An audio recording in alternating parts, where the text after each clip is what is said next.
नमस्कार दोस्तों, कैसे हैं आप सब। उम्मीद कर रहा हूँ बहुत अच्छे होंगे और आपकी पढ़ाई भी बहुत अच्छी हो रही होगी। हमने एक ये नई सीरीज शुरू की है हमारी टीम के द्वारा, जिसमें मैं आपको अर्थशास्त्र पढ़ाऊँगा। ठीक है, यानी कि भारतीय अर्थव्यवस्था पढ़ेंगे। यह है जो हमारा कोर्स होगा वो यूपीएससी पीसीएस एग्ज़ाम के पॉइंट ऑफ व्यू से होगा। मुख्यतः इसमें हम यूपीएससी को फोकस करेंगे और बाकी जो पीसीएस में जो क्वेश्चन पूछे जाते हैं उसको भी ध्यान में रखेंगे। यदि आप बैंकिंग वगैरह की तैयारी करते हैं तो भी ये आपके काफ़ी मददगार होगी। अभी हम हिंदी मीडियम का शुरू करेंगे, अगर इसमें रिस्पांस अच्छा आया तो फिर अंग्रेजी माध्यम में भी कोशिश करेंगे। ठीक है, आइए हमारा जो कि फर्स्ट चैप्टर जो है वो है हमारा आर्थिक समृद्धि एवं राष्ट्रीय आय का मापन। देखिए, इस चैप्टर को हम बहुत ही आसान भाषा में समझने की कोशिश करेंगे, क्योंकि यह विद्यार्थियों के हिसाब से काफ़ी थोड़ा सा टफ चैप्टर होता है या टफ सब्जेक्ट होता है इकोनॉमिक्स, परंतु कोशिश करेंगे कि ये बहुत ही आसान भाषा में आपको समझाएं। किताबों में ये काफ़ी टफ भाषा में दिया होता है जो समझ में नहीं आती है, और ख़ासकर हिंदी माध्यम में ऐसी कोई किताब है नहीं है। ठीक है, यदि आप खुद से कोई किताब पढ़ना चाहें तो आप 11वीं और 12वीं की एनसीईआरटी पढ़ सकते हैं। ठीक है, परंतु मैं कोशिश करूँगा कि यहाँ पे वो सारी बातें यहाँ पे आपको दी जाएं। आइए शुरू करते हैं बिना किसी वो करते हुए। सर्वप्रथम बात करते हैं अर्थशास्त्र की। तो यहाँ अगर थोड़ा सा हम समझें अर्थ और शास्त्र, इसको दो भागों में अगर तोड़ेंगे, ठीक है, तो अर्थशास्त्र को दो शब्दों में, एक तो है अर्थ जिसका मीनिंग होता है वैध, और शास्त्र शब्द है साइंस को डिनोट करता है हिंदी में शास्त्र। तो हम सीधी भाषा में कह सकते हैं कि वह स्टडी जिसमें हम किसी राष्ट्र की, किसी देश की, किसी परिवार की आय, आमदनी या उसकी कितनी संपत्ति हो उसका अध्ययन करते हैं, या उससे जुड़ी हुई जितनी भी समस्याएं होती हैं उन सब का अध्ययन करते हैं सिस्टमैटिक तरीके से, उसे हम अर्थशास्त्र कहते हैं। परंतु हमें अर्थशास्त्र नहीं, अर्थव्यवस्था समझनी है भारत के संदर्भ में। ठीक है, अगर बात करें आधुनिक समय में, देखिए प्राचीन समय में बात करें तो प्राचीन समय में अगर भारतीय संदर्भ में बात करें तो जन होते थे। ठीक है, इन जन के पास जो गाय होती थी वो गाय ही उनका संपत्ति होती थी, जिसके पास जितनी गाय उतनी संपत्ति। फिर जन से बने जनपद, और धीरे धीरे कृषि का उत्पादन बढ़ा तो भूमि का महत्व बढ़ा। अब जिसके पास जितनी भूमि उतना ज़्यादा ताकतवर। जनपद से महाजनपद, अब महाजनपद आने के बाद फिर क्या हुआ, ठीक है, महाजनपद। तो महाजनपद का हुआ कि जिसके पास भूमि अधिक होगी, संसाधन अधिक होंगे, वो उतना ही ताकतवर साम्राज्य होगा। और आप जानते हैं कि जो मगध साम्राज्य था इसी वजह से महत्वपूर्ण था और ताकतवर था, क्योंकि उसके पास संसाधन बहुत अच्छे थे। ठीक है, और इस वजह से वो सबसे ताकतवर साम्राज्य रूप में उभरा। आधुनिक समय में अर्थशास्त्र की बात करें तो आधुनिक समय में अर्थशास्त्र जो जनक हैं वो एडम स्मिथ को माना जाता है। ठीक है, एडम स्मिथ को ही आधुनिक अर्थशास्त्र के जनक के रूप में संदर्भित करते हैं, क्योंकि इन्होंने ही सर्वप्रथम अपनी किताब an inquiry into the nature and causes of wealth of nation, इन किताब का शॉर्ट में नाम, बहुत इंपॉर्टेंट बुक है ये, इसको तो आप जरूर याद रखिएगा।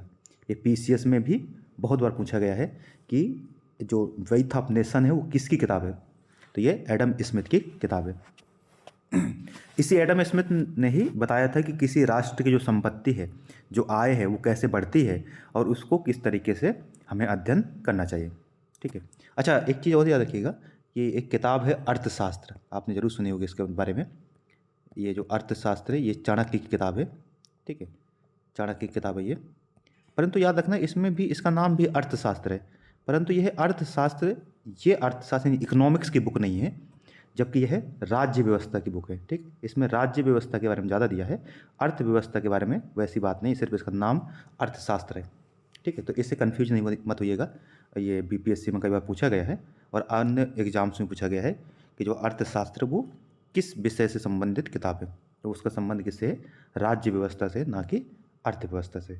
ठीक है, अब थोड़ा सा अगर इसमें और समझे हम तो अर्थशास्त्र को दो उसमें हम डिवाइड करते हैं, यानी कि देखिए अर्थशास्त्र को दो तरीके से हम स्टडी करते हैं। अगर आप बुक देखेंगे तो इसमें दो तरीके से इसको अध्ययन किया जाता है। एक तरीका है हमारा जिसको हम दो भागों में बांट देते हैं, तो हम शॉर्ट में समझते हैं। इसमें एक तो होती है हमारी माइक्रो इकोनॉमिक्स, जिसको हम व्यष्टि अर्थशास्त्र कहते हैं, ठीक है, माइक्रो इकोनॉमिक्स, ठीक है। और एक होता है हमारा समष्टि अर्थशास्त्र, समष्टि अर्थशास्त्र यानी कि मैक्रो इकोनॉमिक्स। मैक्रो का अर्थ होता है बृहद, यानी बड़े पैमाने पर, ठीक है, और माइक्रो मतलब सूक्ष्म पैमाने पर, सूक्ष्म स्तर पर। अब यहाँ सूक्ष्म का अर्थ हो गया कि अगर हम पूरे देश में या किसी एक कंपनी, यानी किसी एक कंपनी, ठीक है, या किसी एक फर्म, कोई एक फर्म हो, कंपनी हो, या एक परिवार के बारे में हम अध्ययन करते हैं, उसकी गतिविधियों का। कौन सी गतिविधियाँ? आर्थिक गतिविधियाँ।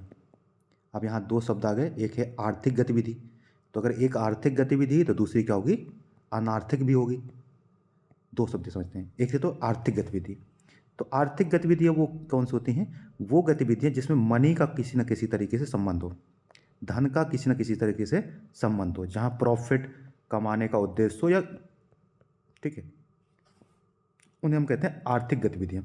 जैसे रोजगार करना आर्थिक गतिविधि है, कृषि कार्य आर्थिक गतिविधि है, क्योंकि कृषि जो उपज होगी उसको बेच करके उसमें किसी न किसी तरीके से मनी का संबंध है, ठीक।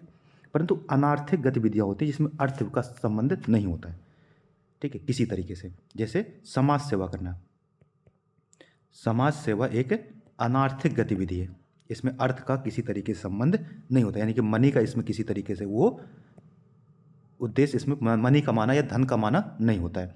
ये जो हमारे घर में माताएं होती हैं या घर के जो सदस्य होते हैं, जो घर के कार्य किए जाते हैं, वो सारे के सारे कार्य क्या होते हैं? अनार्थिक गतिविधियों में माने जाते हैं, तो उससे अर्थ का कोई उत्पादन नहीं हो रहा है, ठीक।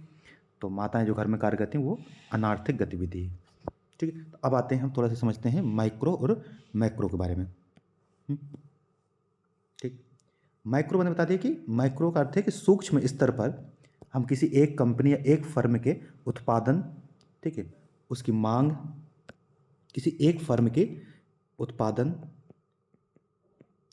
मांग, आपूर्ति, श्रम आदि का जब अध्ययन करते हैं कि मांग बढ़ने से आपूर्ति कैसे बढ़ती है सॉरी, तो उसको हम कहते हैं कि वो हमारी व्यष्टि अर्थशास्त्र है। कैसे? अब मानते हैं कि बाकी सारी चीज़ों को हम आपूर्ति को कांस्टेंट रखें, ठीक है, अगर आपूर्ति निश्चित है, ठीक है, कि अगर 10 पेन है मानते मार्केट में, कि पेन की, ठीक है, पेन की जो मात्रा है वो निश्चित है। अब अगर एक पेन 5 रुपए का है तो 10 पेन हो गए 50 रुपए के, ठीक है। परंतु यदि मार्केट में पेन की मांग बढ़ जाए, क्या बढ़ जाए? मांग बढ़ जाती है, ठीक है। अब 10 पेन थे और खरीदार कितने हैं? 15 हैं, तो क्या होगा? कंपटीशन बढ़ेगा, और जिससे क्या होगा? धीरे धीरे इसकी जो कीमतें हैं वो भी बढ़ जाएंगी। तो अगर मांग बढ़ती तो उससे क्या होंगी? कीमतें बढ़ेंगी। तो अगर 5 रुपए का पेन है, बढ़ के 10 का हो जाएगा, 12 का हो जाएगा। तो हमने देखा कि अगर आपूर्ति निश्चित है तो मांग बढ़ने से कीमतें बढ़ जाती हैं। इस चीज़ को हम कहते हैं, ये जब अध्ययन करते हैं कि मांग बढ़ने से आपूर्ति कैसे प्रभावित होती है, इन सब का कहते हैं हम माइक्रो इकोनॉमिक्स या व्यष्टि अर्थशास्त्र, ठीक है। अब आते हैं समष्टि के बारे में। जब यही सारी बातों को हम एक देश के स्तर पर, अब देश में कोई एक फर्म तो होती नहीं है, ना ही कोई एक कंपनी होती है, उसमें तो कई सारे कंपनियां, कई सारे फर्म होते हैं। तो अगर सभी को एक देश के स्तर पर या एक पूरे एक राष्ट्र के स्तर पर हम वहाँ की अर्थव्यवस्था का अध्ययन करते हैं, वहाँ की आय कितनी है, ठीक है, मांग और आपूर्ति के एक बनी होगा पूरे बृहद स्तर पर, जिसमें हम आय, ठीक है, रोजगार, मुद्रास्फीति, इन सब का जब अध्ययन करते हैं तो उसे हम कहते हैं कि वो हमारा है समष्टि अर्थशास्त्र। बड़े पैमाने पर जब अध्ययन होगा पूरे देश के स्तर पर, उन सब चीज़ों को हम कहेंगे मैक्रो इकोनॉमिक्स। यहाँ जो हम ज़्यादातर अध्ययन करेंगे वो हमारा मैक्रो का ही होगा, और प्रश्न भी मैक्रो से पूछे जाते हैं, ठीक है। तो फिर अब बट कुछ प्रश्न आज के दौर में यूपीएससी में माइक्रो से भी पूछे गए हैं, तो उनको भी हम बाद में अध्ययन करेंगे, ठीक है। तो आई होप कि आपको यहाँ तक समझ में आ गया होगा। अब आइए हम अपना जाते हैं फर्स्ट चैप्टर पे और शुरुआत करते हैं राष्ट्रीय आय। देखिए ये हमारा फर्स्ट चैप्टर है, आर्थिक समृद्धि और राष्ट्रीय आय का मापन। ठीक है, अब आर्थिक समृद्धि क्या होती है, राष्ट्रीय आय क्या होती है, ये समझते हैं। माना कि आपका परिवार है, ठीक है, और आपके परिवार में, एक परिवार में कई सारी आर्थिक गतिविधियां होती हैं। ठीक है, आपके परिवार के कुछ सदस्य नौकरी करते हैं, ठीक, नौकरी करते हैं, कुछ हो सकता है कि व्यापार करते हैं, हो सकता है कुछ लोग कृषि करते होंगे, कृषि कार्य करते हैं। इन तीनों गतिविधियों से या और भी कोई गतिविधि होगी, सॉरी, इन सभी गतिविधियों से हम ये मानते हैं कि एक वर्ष में या किसी एक निश्चित समय में आपने कितनी आमदनी हुई है, यानी कितनी आय अर्जित की है। सभी घटकों से या सभी क्षेत्रों से आपकी एक वर्ष में कितनी आय हुई है, उसे हम क्या कहेंगे, ये आपके परिवार की आय है। ठीक है, एक वर्ष में, एक माह में, किसी में भी आपके पूरे सभी जितने भी पैसे हैं, जितने भी आर्थिक गतिविधियां हैं, उनसे जितनी आमदनी हुई है उसे हम कहेंगे कहेंगे कि वो आपके घर की, आपके परिवार की आय है। अब इसी परिवार को आप एक राष्ट्र मानिए, एक देश मानते हैं। अगर यह राष्ट्र है या कोई देश है, भारत देश अपना, तो अगर अपने भारत देश की जितनी भी आर्थिक गतिविधियां हैं, अगर हम 3 टाइप की गतिविधि मानते हैं, वैसे तो और भी होती हैं, परंतु मुख्यतः मोटे मोटे तौर पे हम 3 तरीके मानते हैं। एक होता है प्राथमिक क्षेत्र, ठीक है, एक होता है द्वितीयक क्षेत्र, ये आप जानते हैं, और एक होता है तृतीयक क्षेत्र। ठीक है, प्राथमिक क्षेत्र वो होता है जिसमें हम कोई भी वैल्यू एडिशन नहीं करते हैं, यानी कि किस जो प्रकृति से जो भी चीज़ें हमें प्राप्त हुई हैं, प्राकृतिक चीज़ों को ही हम जिस रूप में उपयोग करते हैं, उन्हें जितनी भी प्राकृतिक गतिविधियां होती हैं उन्हें हम कहते हैं प्राथमिक गतिविधियां। तो इसमें कोई भी वैल्यू एडिशन नहीं होते। जैसे कृषि कार्य क्या है, तो कृषि जो करते हैं वो प्राथमिक गतिविधि आती है। खनन, उत्खनन, ये भी हमारा क्या है, एक प्राथमिक गतिविधि है। परंतु कृषि से गेहूँ आया और गेहूँ को पीस करके हमने उससे ब्रेड बना दिया, तो गेहूँ से ब्रेड बनाया, तो ब्रेड बनाने में एडिशन हुआ कि नहीं हुआ, यानी इसकी कीमत बढ़ गई, तो इसको हम कहते हैं द्वितीयक क्षेत्र। जब हम प्राथमिक चीज़ों से, प्राथमिक क्षेत्र से प्राप्त चीज़ों को कुछ ऐड कर देते, उसकी कीमत बढ़ा देते हैं, उसे कहते हैं द्वितीयक क्षेत्र। जैसे खेती, कपास की खेती की, तो प्राथमिक क्षेत्र। अब उस खेती से, कपास की खेती से हमने कपड़ा बनाया, ठीक है, तो कपड़ा बनाया तो ये क्या हो गया, हमारा द्वितीयक क्षेत्र हो गया। ठीक है, द्वितीयक क्षेत्र, तो कपड़ा बनाया तो द्वितीयक क्षेत्र हो गया। और उस कपड़े को हमने दुकान में बेचा, ठीक है, दुकान में जा करके बेचा, वो होगा हमारा तृतीयक क्षेत्र। सेवा क्षेत्र कहते हैं इसको, ठीक है, तृतीय क्षेत्र क्या कहते हैं, सेवा क्षेत्र। ठीक है, और दूसरे को कहते हैं, द्वितीय को कहते हैं औद्योगिक क्षेत्र। ठीक है, आई होप आप समझ पा रहे होंगे मैं जो क्या कहना चाह रहा हूँ। ठीक है, अब आइए हम समझते हैं थोड़ा सा कि राष्ट्रीय आय क्या है। तो एक देश की इन तीनों गतिविधियों या इनसे भी कोई अगर अन्य गतिविधि है, तो उससे जितनी भी आय होती है किसी एक दिए गए समय में, उस आय को हम क्या कहेंगे, उस देश की राष्ट्रीय आय के रूप में मापते हैं। ठीक है, अब बात करते हैं थोड़ा सा कि राष्ट्रीय आय का जो कॉन्सेप्ट है उस सर्वप्रथम दिया था एक महान अर्थशास्त्री हैं जिनका नाम है साइमन कुजनेट। ठीक है, साइमन कुजनेट जो हैं एक महान अर्थशास्त्री हैं, और इन्होंने ही सर्वप्रथम राष्ट्रीय आय का कॉन्सेप्ट जो है वो दिया था। ठीक है, और इसी कार्य की वजह से इनको 1971 में नोबेल प्राइज़ भी दिया गया था।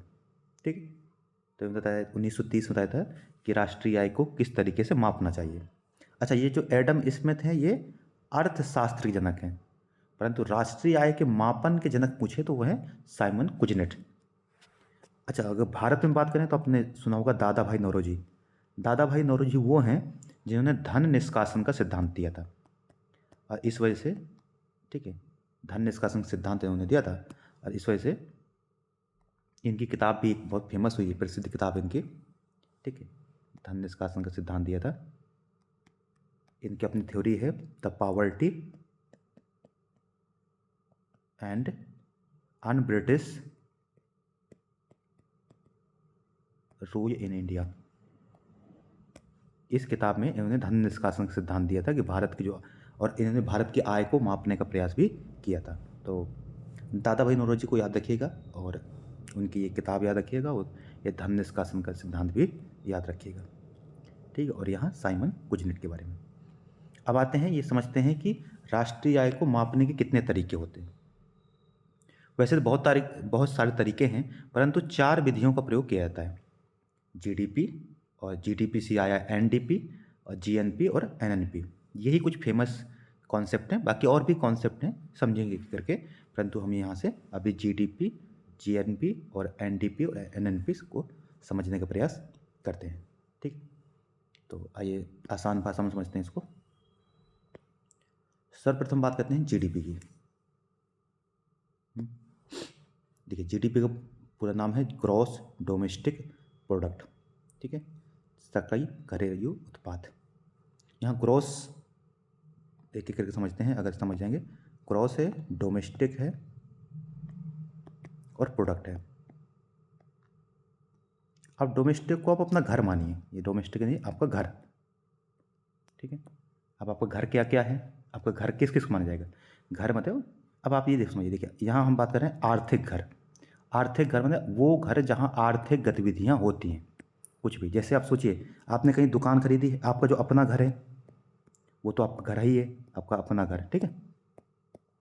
आपकी कोई दुकान है कहीं बाहर जो आपकी खुद की नहीं बट किराए में है, तो वो भी आर्थिक दुकान गतिविधि हुई। अगर आपने कहीं रोड के किनारे कहीं खड़ा करके कोई दुकान कोई रखी है या ठेला खड़ा कर रखा आपने, रेहड़ी, वो भी आपका आर्थिक गतिविधि है।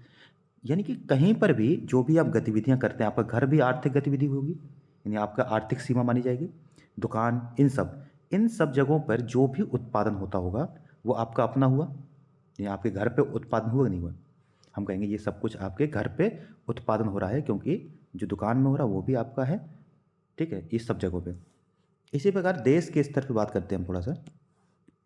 देखिए, हमारा जो ग्रॉस डोमेस्टिक प्रोडक्ट जीडीपी होता है, जीडीपी का अर्थ होता है कि भारत के या किसी भी देश के आर्थिक सीमा के अंदर, यहाँ एक शब्द आया है आर्थिक सीमा, वो बहुत इंपॉर्टेंट है, अभी समझाऊंगा उसको थोड़ा सा और। आर्थिक सीमा के अंदर एक निश्चित समय, अब एक यहाँ निश्चित समय क्या हो सकता है, तो निश्चित समय सामान्यतः 1 वर्ष मानते हैं। क्या मानते हैं? 1 वर्ष, एक वित्तीय वर्ष कह सकते हैं, एक वित्तीय वर्ष, ठीक है। ये वित्तीय वर्ष जो होता है, इसको भारत के संदर्भ में अगर बात करें तो हम इसको 1 अप्रैल से 31 मार्च तक इसको मानते हैं, ठीक है। ये हमारा एक वित्तीय वर्ष होता है भारत में, यानी कि यहाँ से शुरू होता है 9 वर्ष और ये खत्म होता है 31 मार्च को समाप्त होता है। इसी वजह से आप देखते होंगे कि फरवरी में हमारा बजट आता है, क्योंकि नया वित्तीय वर्ष शुरू होगा हमारा, 31 मार्च खत्म हो जाएगा और फिर नेक्स्ट ईयर शुरू होगा, ठीक है। ये भारत के संदर्भ में शुरू होता है, जिसको हम यहाँ से चैत्र माह अगर देखें तो चैत्र माह से शुरू होता है, ठीक है। तो अब वापस आते हैं, वित्तीय वर्ष हो गया। अब हम बात करते हैं आर्थिक सीमा क्या होती है। आर्थिक सीमा वो सभी सीमाएं हैं जहाँ भारत का अपना अधिकार क्षेत्र है। अब ये क्या हो सकता है, तो देखिए, एक तो हमारा जो हमारी अपनी सीमा है, यानी अपना देश है, वो हमारे अधिकार क्षेत्र में है। उस देश में, हमारे देश के अंदर जितनी भी गतिविधियाँ होती होंगी, आर्थिक गतिविधियाँ, वो हमारी मानी जाएंगी, हमारे देश की गतिविधियाँ या हमारे देश की जीडीपी मानी जाएगी। जैसे भारत के अंदर कोई भी कंपनी, चाहे वो किसी भी देश की कंपनी है जो भारत की सीमा के अंदर है, वो भारत की, उसका जो भी उत्पादन होगा, वो जितना भाई 1 वर्ष में कमाएगा, उत्पादित करेगा, वो सारी वस्तुएं या सेवाएं जो भी हैं वो भारत की जीडीपी मानी जाएगी।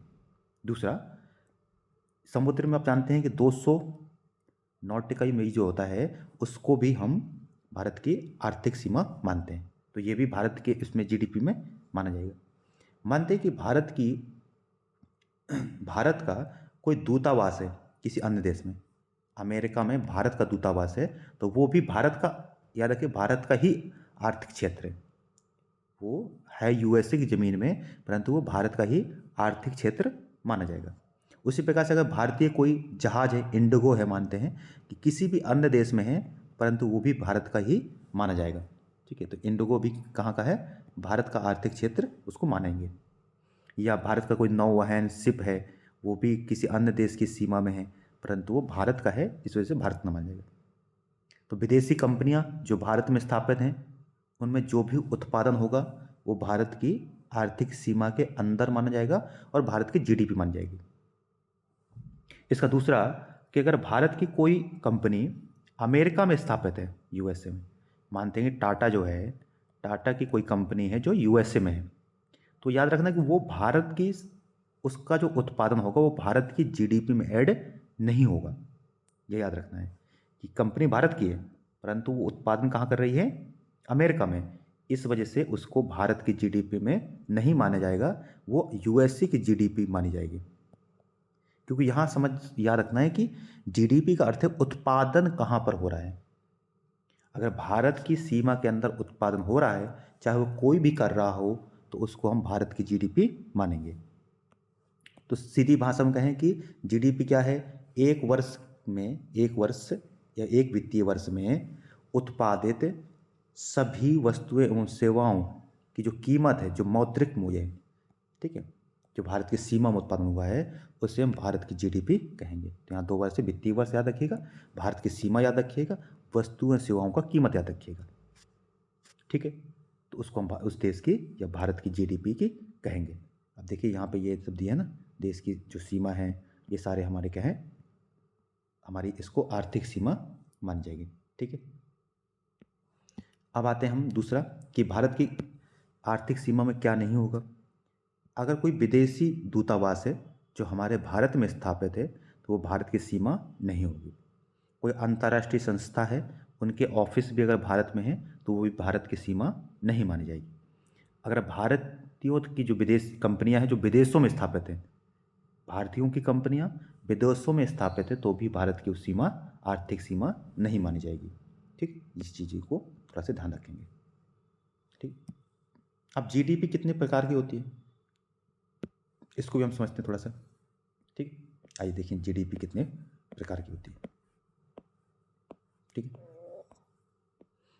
अब देखिए थोड़ा सा मैं समझाता हूँ आपको एक और चीज़ कि जीडीपी को वैसे हम दो प्रकार से गणना करते हैं, अभी भारत के संदर्भ में भी और वैश्विक संदर्भ में भी, दो तरीके से। एक कीमत होती है, थोड़ा सा मार्केट प्राइस समझते हैं क्या होता है, मार्केट प्राइस। ठीक, मार्केट कॉस्ट, इसको हम मार्केट कॉस्ट,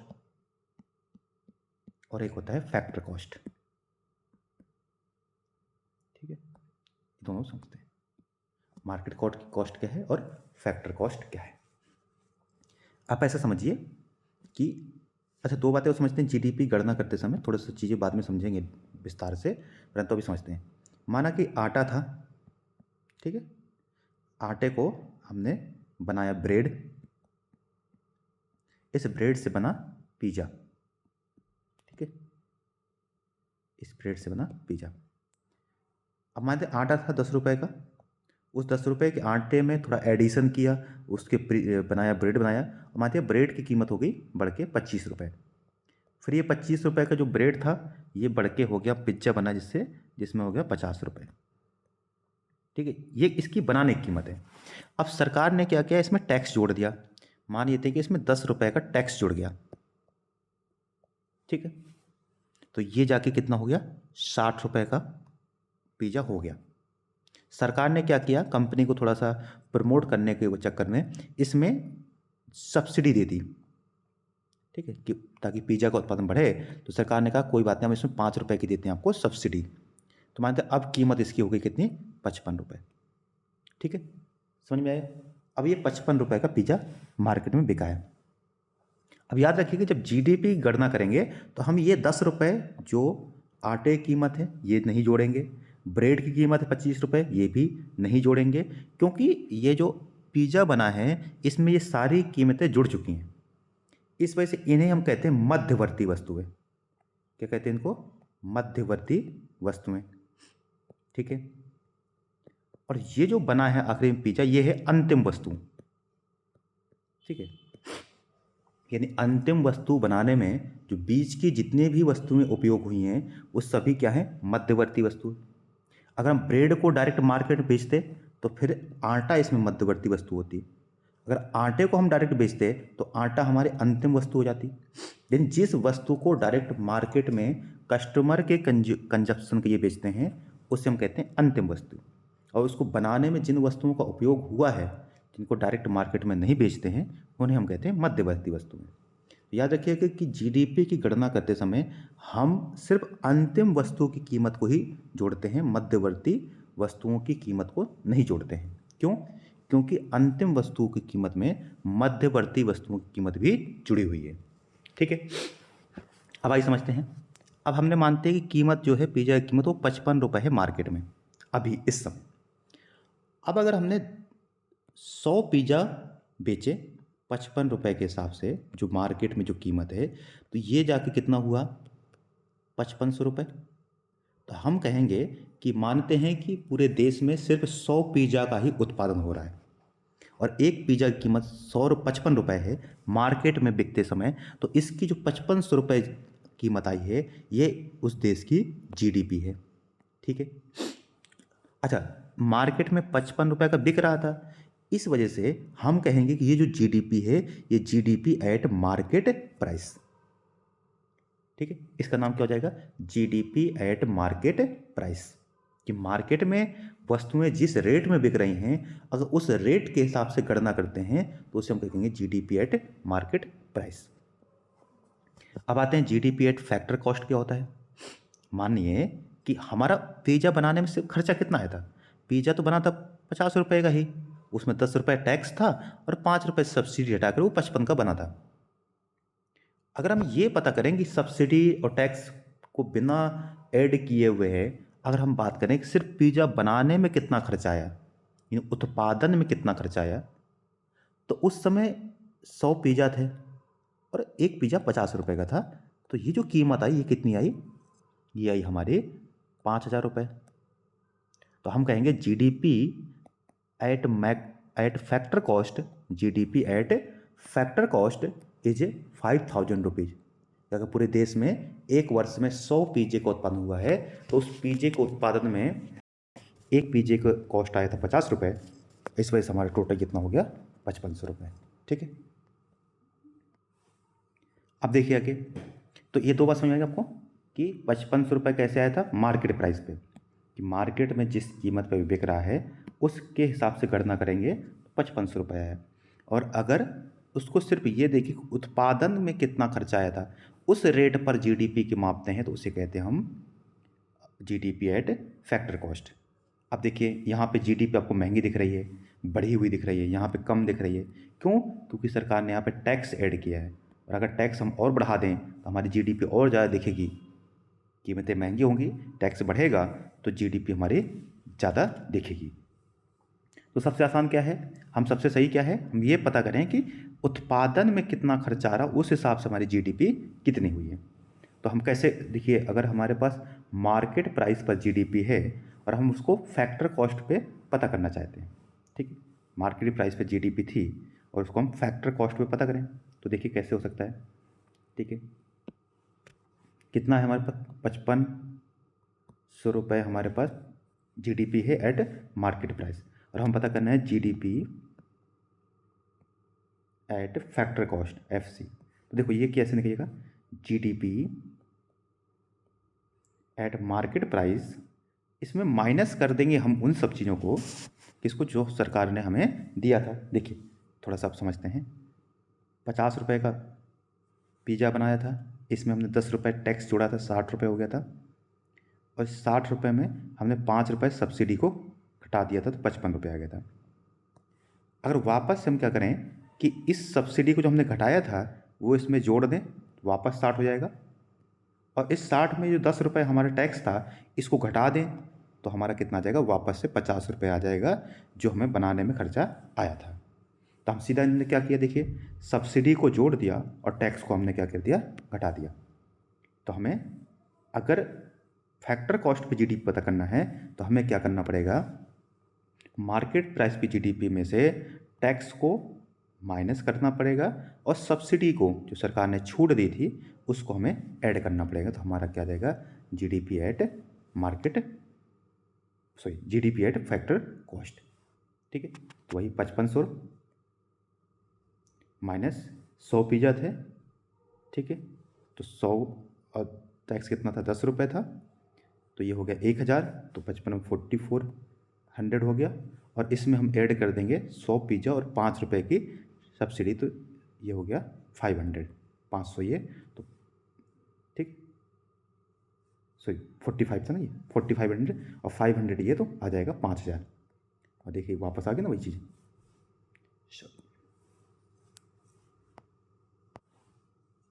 तो इस तरीके से हम कह सकते हैं कि ये हमारा जीडीपी की गणना दो तरीके से होती है, एक होती है मार्केट कॉस्ट पर और एक होती है फैक्टर कॉस्ट पर। अब थोड़ा सा और समझते हैं, जीडीपी की दो तरीके से और गणना की जाती है। एक होती है हमारी सांकेतिक जीडीपी, यानी एक जीडीपी को हम कहते हैं सांकेतिक जीडीपी, एक को कहते हैं वास्तविक जीडीपी और एक कहते हैं जीडीपी, ठीक है, पर कैपिटा। तो दो तरीके देखिए, अभी भाई समझते हैं हम सांकेतिक जीडीपी, सांकेतिक जीडीपी, और एक है हमारे पास वास्तविक जीडीपी। इन दोनों को समझते हैं। ठीक, मानते हैं कि 2011-12 में हमारे एक पिज़्ज़ा की कीमत 50 रुपये थी। वही समझते हैं, वापस से पिज़्ज़ा लेते हैं। एक पिज़्ज़ा की कीमत 50 रुपये थी और उस समय 2011-12 में ये जो 100 पिज़्ज़ा हमने बनाए, ठीक है, और ये हो गया 50 रुपये, यानी कि 5000 उस समय हमारी जीडीपी थी। ठीक है, जीडीपी कितनी थी, 5000 रुपये थी। अब मानते हैं कि आज 2024 में पिज़्ज़ा की कीमत जो 50 रुपये थी, महंगाई के कारण अब इसकी कीमत बढ़ के 60 रुपये हो गई। ठीक है, महंगाई बढ़ गई, परंतु अभी भी पिज़्ज़ा का उत्पादन कितना हो रहा है, 100 ही है। आज भी 100 पिज़्ज़ा बनते हैं। तो अब हमारी जीडीपी कितनी दिख रही है, 6000 रुपये। तो हम क्या कहेंगे कि हमारी जीडीपी 1000 रुपये बढ़ गई है, यानी हमारी जीडीपी इंक्रीज हो गई है। परंतु क्या वास्तव में उत्पादन बढ़ा है हमारे देश में? नहीं, उत्पादन तब भी 100 था, आज भी 100 है। ये जो जीडीपी में वृद्धि दिख रही है, ये क्यों दिख रही है? क्योंकि इसकी कीमत में बढ़ोतरी हुई है, यानी कि मुद्रास्फीति बढ़ने से, कीमत बढ़ने से, महंगाई बढ़ने से हमारी जीडीपी ज़्यादा दिख रही है। तो कुछ विद्वान या अर्थशास्त्री इसको सही नहीं मानते। वो कहते हैं कि महंगाई बढ़ने से जीडीपी बढ़ना आर्थिक तरक्की नहीं माना जाएगा, यानी आर्थिक प्रगति को नहीं माना जाएगा। आर्थिक प्रगति तभी मानेंगे जब वहाँ पर क्या हो रहा हो, उत्पादन में वृद्धि हो। ठीक है, उत्पादन में वृद्धि हो। तो अगर ये जीडीपी जो हम सिर्फ महंगाई बढ़ने की वजह से, जो आज की कीमत पे हम ज्ञात करते हैं कि आज की कीमत के हिसाब से हमारा जीडीपी कितना है, उसे हम कहते हैं सांकेतिक जीडीपी। ठीक है, वापस समझते हैं वही। ठीक है, मानते हैं कि हमारा पिज़्ज़ा जो है 50 रुपये का था, तब हम 100 पिज़्ज़ा बनाते थे। ठीक है, 100 पिज़्ज़ा बनता था 50 रुपये के हिसाब से, 5000 रुपये। आज कीमत पिज़्ज़ा की बढ़ के 60 रुपये हो गई है, परंतु अब हमारा पिज़्ज़ा भी 110 हो गया, यानी 10 पिज़्ज़े का उत्पादन बढ़ गया और 60 रुपये के हिसाब से। तो ये हो गया हमारा 6600, 6600 रुपये। तो हम क्या कहेंगे, 1600 का हमारा उत्पादन, जीडीपी वृद्धि हो गई। परंतु ये आज की कीमत पे हमने गणना किया, जो 6600 आया, ये हमारा हुआ सांकेतिक जीडीपी। परंतु अगर हम 2011-12 को एक आधार वर्ष मानते हैं, आधार से मतलब बेस ईयर मानते हैं, आधार वर्ष, कि हम उस समय की कीमत के हिसाब से देखें जीडीपी कितनी हुई है, तो 110 गुणे उस समय कीमत कितनी थी, 50 रुपये थी, तो 50 इसको गुणा करेंगे कितना आएगा, 5500। तो हम कहेंगे वास्तव में जो जीडीपी वो हमारी 5500 है, 1600 नहीं, बल्कि 1500 ही जीडीपी में हमारा ग्रोथ हुआ है। ये जो आया है 5500 रुपये, ये हमारी वास्तविक जीडीपी है। तो क्या अंतर हुआ दोनों में, सांकेतिक जीडीपी और वास्तविक जीडीपी में? सांकेतिक जीडीपी वो होती है जो आज की कीमत पे, यानी कि जो अभी वर्ष है, जिस वर्ष की गणना कर रहे हैं, उस वर्ष की कीमत पर ही अगर गणना करते हैं, उसे हम कहते हैं सांकेतिक जीडीपी। और अगर आधार वर्ष की कीमतों पर गणना करते हैं तो उसे हम कहते हैं वास्तविक जीडीपी। अभी भारत के संदर्भ में जो आधार वर्ष है वो हमारा 2011-12 है, ठीक है। 2011-12 को हम आधार वर्ष मानते हैं।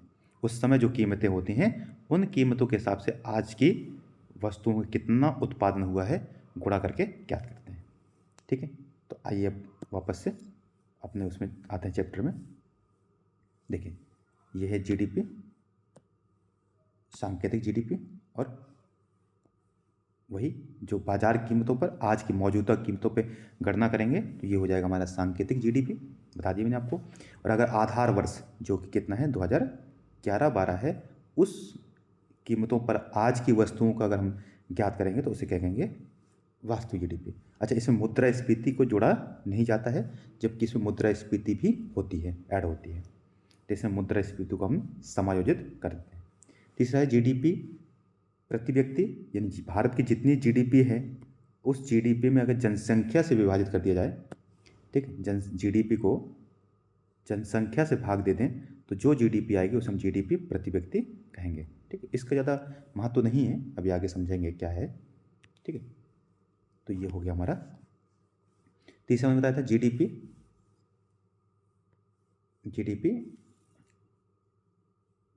ठीक है, जीडीपी एट मार्केट प्राइस, यानी बाजार कीमतों पर हम जब जीडीपी गणना करते हैं उसे हम कहते हैं जीडीपी एट मार्केट प्राइस। इसमें जो अप्रत्यक्ष कर होते हैं, इनडायरेक्ट टैक्सेस और सब्सिडी, दोनों को ऐड किया जाता है, ठीक है। इनडायरेक्ट टैक्स बताया मैंने आपको, 10 रुपये टैक्स सरकार ने जोड़ा, तो इनडायरेक्ट टैक्सेस और सब्सिडी दोनों को ऐड करेंगे तो आ जाएगा हमारा जीडीपी एट मार्केट प्राइस। दूसरा होता है जीडीपी एट फैक्टर कॉस्ट, जिसे हम उत्पादन पर कितना खर्चा है उसको जोड़ते हैं, उसे हम कहते हैं जीडीपी एट फैक्टर कॉस्ट। इसमें जो अप्रत्यक्ष कर होते हैं, इनडायरेक्ट टैक्स होते हैं, उसको हम माइनस कर देते हैं और सब्सिडी को जोड़ देते हैं, ठीक है। तो देखो जीडीपी एट फैक्टर कॉस्ट बराबर क्या हो जाएगा, GDP at market price minus indirect taxes और सब्सिडी को इसमें ऐड कर दिया गया है, ठीक है। तो आई होप आपको ये समझ में आ गया हो। अगर कोई भी डाउट है तो आप इसको कमेंट में पूछ सकते हैं, मैं इसका उत्तर देने का प्रयास अवश्य करूँगा, ठीक है। अब आइए थोड़ा सा आगे देखते हैं, आगे समझने का प्रयास करते हैं इसको, ठीक है। अब देखिए एक तो जीडीपी होता है और एक होता है हमारा एनडीपी। एनडीपी क्या होता है समझते हैं, नेट डोमेस्टिक प्रोडक्ट, शुद्ध घरेलू उत्पाद। तो एक शब्द यहाँ समझना पड़ेगा हमें, डेप्रीसिएशन। डेप्रीसिएशन क्या होता है, अब देखिए डेप्रीसिएशन क्या होता है,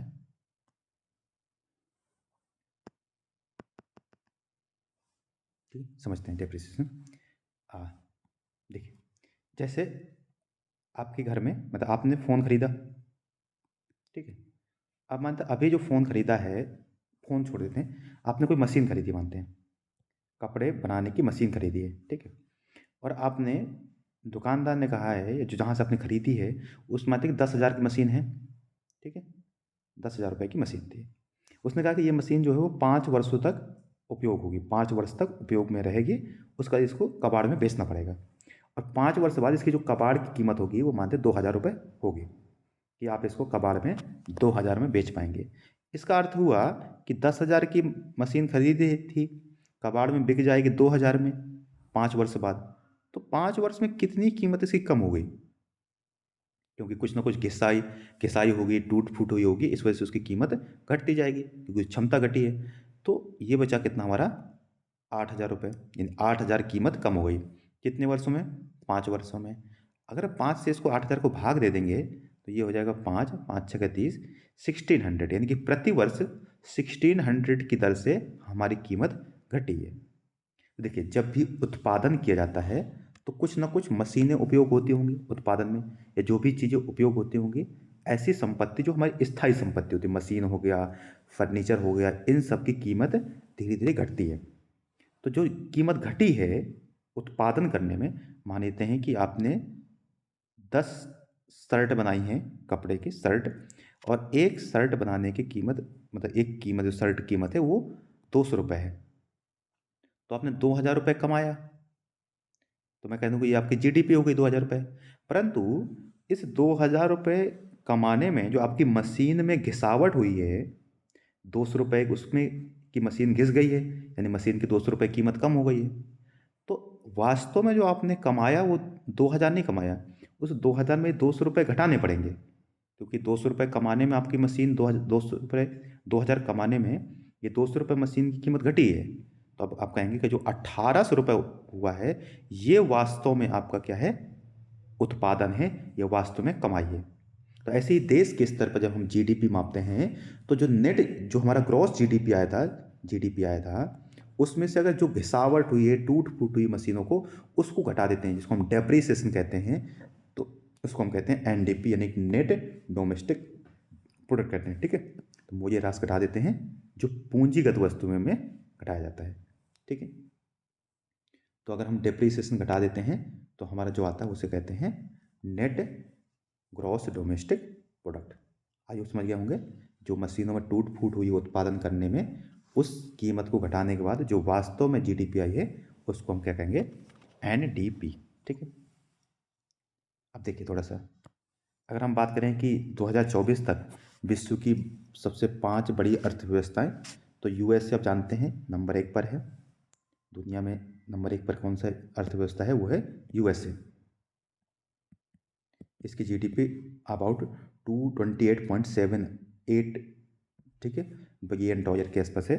दूसरे नंबर पर जानते हैं चाइना है, तीसरे नंबर पर जर्मनी है, चौथे पे जापान है और 5वें पर अपना भारत है, 3.94 थाउजेंड, ठीक है, बिलियन डॉलर के हिसाब से हमारे भारत इस 5वें नंबर पर, सॉरी, और 6ठे नंबर पे यूके है, यूनाइटेड नेशन, सो यूनाइटेड, ठीक है, यूनाइटेड किंगडम। यूके की जीडीपी हमारे 6ठे नंबर पे आती है, भारत अभी 5वें नंबर पे। ठीक है, अगर हम ग्रोथ रेट बात करें कि भारत की, ये करंट अफेयर के हिसाब से देखा जाए, अभी जो आर्थिक सर्वे आया था, इकोनॉमिक सर्वे में देखो कहा गया है कि भारत की जो जीडीपी में वृद्धि दर होगी, अगर 2019-20 में देखें तो कितना था, 3.7% थी। परंतु आपको पता है कि 2020-21 कोरोना का टाइम था और उस समय आर्थिक गतिविधियां पूरी तरीके से ठप हो गई थी, तो उस समय हमारी जो जीडीपी थी वो माइनस में थी, मतलब उत्पादन बढ़ा नहीं था, घट गया था। कैसे, जैसे अभी 100 रुपये है, ठीक है, अभी जीडीपी इस वर्ष 100 रुपये है, नेक्स्ट ईयर अगर 110 रुपये हो जाएगी तो हम क्या कहेंगे कि 10% की वृद्धि हो गई है। ठीक है, और अगर 90 रुपये हो जाएगा तो हम क्या कहेंगे, 10% की घटोत्तरी हो गई, यानी कि इसमें डेप्रिसिएशन हो गया, सॉरी, ऋणात्मक वृद्धि हुई है। ठीक है, निगेटिव ग्रोथ हुई है। तो वही चीज़ यहाँ दे रखा है कि 2020-21 में -6.6 थी, फिर तुरंत 21-22 में जैसी गतिविधियाँ बढ़ी थी तो हमारी जीडीपी बढ़ के हो गई थी 8.7%, 2022-23 में हो गई थी 7%, और 23-24 में जो अभी अनुमान है वो है, 23-24 का जो अंतिम अनुमान आया है वो 6 से 6.8% रहने का अनुमान है। और जबकि हमने उसमें माना है 7% के हिसाब से, बजट में कहा है कि हम 24-25 की वृद्धि जो रहेगी वो 7% के आसपास रहेगी। ठीक है, बाकी चीज़ें तो उसमें जो दे रखी है वो बाद में देखेंगे। तो आई होप आप ये समझ गए होंगे जीडीपी के क्या है और एनडीपी क्या है। ठीक है, तो अब यहाँ तक हम रखते हैं जीडीपी के बारे में। ये हमने आज इंट्रोडक्शन वीडियो था, काफ़ी कुछ बता दिया है, और नेक्स्ट वीडियो में हम बात करेंगे कि राष्ट्रीय आय क्या होती है, यानी कि, ठीक है, ग्रॉस नेशनल प्रोडक्ट क्या होता है, जीएनपी क्या होता है, एनएनपी क्या होता है, फिर जीडीपी की गणना कैसे करते हैं, और भी कौन कौन से तरीके हैं, पर कैपिटा इनकम क्या होता है, बाकी चीज़ों को भी दूसरी वीडियो में हम बात करेंगे, जो सेकंड वीडियो आएगा। ठीक है, तो आप अपनी जो भी डाउट्स हों, किसी सुझाव हो तो आप बता सकते हो, और हम और भी इसमें इम्प्रूव करने की कोशिश करेंगे। जैसे ये चैप्टर ख़त्म होता है तो इसका ये पीडीएफ आपको दे दिया जाएगा ताकि आप इसको रिवाइज कर सकें। ठीक है, तो अच्छे अच्छे कमेंट कीजिए, जो भी हमारे सुझाव हों आप सुझाव भी दे सकते हैं। ठीक है, सब्सक्राइब कीजिए, और पसंद आए तो थंब दबा करके हमें और मोटिवेट कर सकते हैं। ठीक है, तो अपने दोस्तों के साथ साझा भी करें। धन्यवाद।